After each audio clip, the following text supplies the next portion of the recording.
The delivery room fell silent. The exhausted German shepherd lay trembling on the table as the vet counted the newborns. 1, 2, 3, 15. But something about them was wrong. Their fur shimmered like metal, their cries echoed like static, and their tiny eyes glowed faint blue in the dim light. The nurse gasped. "Doctor, they don't look like dogs." Dr. Harris leaned closer, heart pounding. The smallest pup turned its head sharply, not like an animal, but like something studying him. The mother whimpered, nudging her strange litter protectively. Then, the lights flickered and a faint hum filled the room, vibrating through the walls. The vet's voice broke the silence, trembling, terrified. "These aren't puppies. There's something else."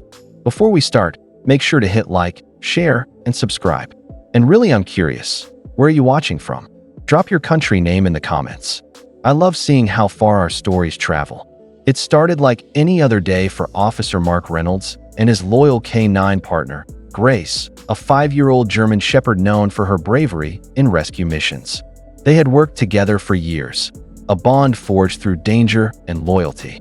But one stormy night, during a mountain search and rescue operation, everything changed. Grace vanished into the woods for several hours before Mark found her near an old, abandoned lab hidden deep in the forest. She was trembling, exhausted, and had strange marks on her fur that looked almost burned out. A few weeks later, Grace began acting differently. She refused food, slept restlessly, and barked at shadows no one else could see.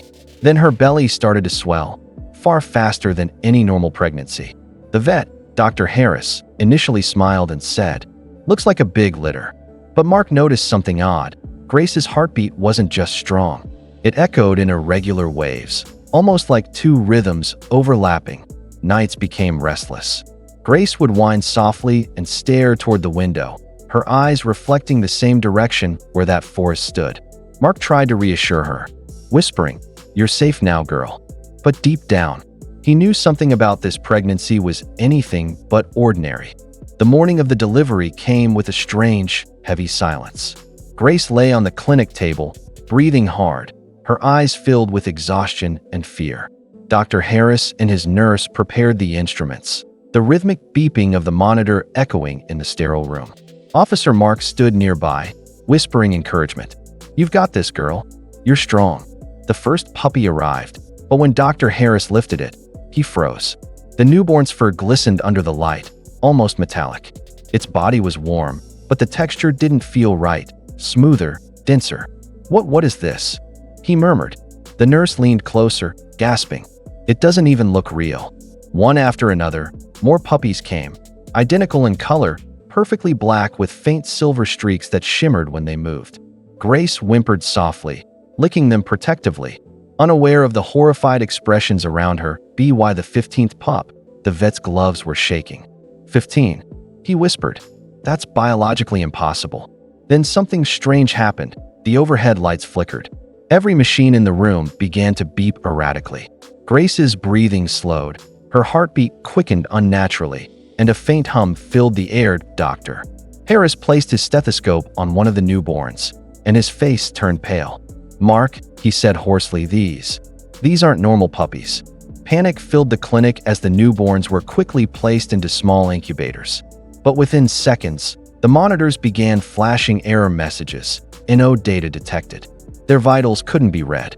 No heartbeat, no normal respiration. Yet the tiny creatures were moving, breathing, and staring through the glass with unsettling awareness. Dr. Harris wiped sweat from his brow. "Check the sensors again," he barked. The nurse reattached the electrodes, but the screens continued to flicker. Then, the smallest of the newborns tilted its head and emitted a faint, high-pitched hum. Not a cry, not a bark, but something mechanical, almost like static feedback. Mark stepped forward, stunned. "Doc, what am I looking at?" The vet hesitated, fear visible in his eyes. "Their tissue isn't normal," he said quietly. "It's too dense, too structured, like engineered material." They took a sample of one pup's blood. Under the microscope, the vet froze. Instead of red cells, there were microscopic filaments, silvery, moving, like threads of living metal. "This is impossible," he whispered. Hours later, a lab specialist arrived, examining the data in silence. Finally, she looked up, pale. "These puppies aren't natural," she said softly. "They're bioengineered." Mark's stomach twisted. "Are you saying someone made her pregnant? On purpose?" The vet nodded grimly. "And whoever did this didn't want us to find out." Just then, the lights flickered, and every newborn turned its glowing eyes toward the door. The air inside the clinic grew thick with unease. The newborns, once still and quiet, began to emit faint synchronized pulses of light from their tiny bodies, rhythmic flashes that reflected off the cold metal table. Dr. Harris stared, his voice trembling. "They're communicating." Mark frowned. Communicating? With who? Before anyone could respond, the clinic lights flickered again. The computers on the counter turned on by themselves, filling the screens with lines of green code. A single phrase appeared repeatedly: Project Genesis, reactivated, Dr. Harris's face went pale. "No, that can't be. What's Project Genesis?" Mark demanded. The vet hesitated. "It was a classified military experiment years ago. They were trying to merge biological instinct with artificial intelligence. Dogs were the test subjects. The project was abandoned after something went wrong." Grace whimpered weakly on the table, watching her strange litter. She licked one of the glowing newborns protectively, unaware of the chaos around her. Then, one of the incubators began to shake violently. The glass cracked, and the newborn inside pressed its paw against the barrier. Its eyes glowed bright blue, and every other pup turned toward it at once, mimicking the same movement. The hum grew louder, vibrating through the floor. Mark's heart pounded. Whatever Project Genesis was, it wasn't over. The power went out. The entire clinic plunged into darkness, broken only by the eerie blue glow radiating from the newborns' tiny bodies. The hum intensified, resonating through the walls like a heartbeat made of electricity.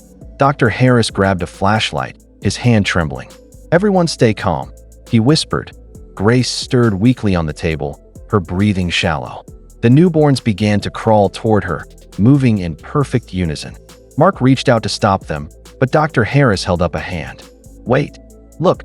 As the first pup touched Grace's fur, the blue light pulsed brighter, then spread into her veins, glowing beneath her skin like liquid energy.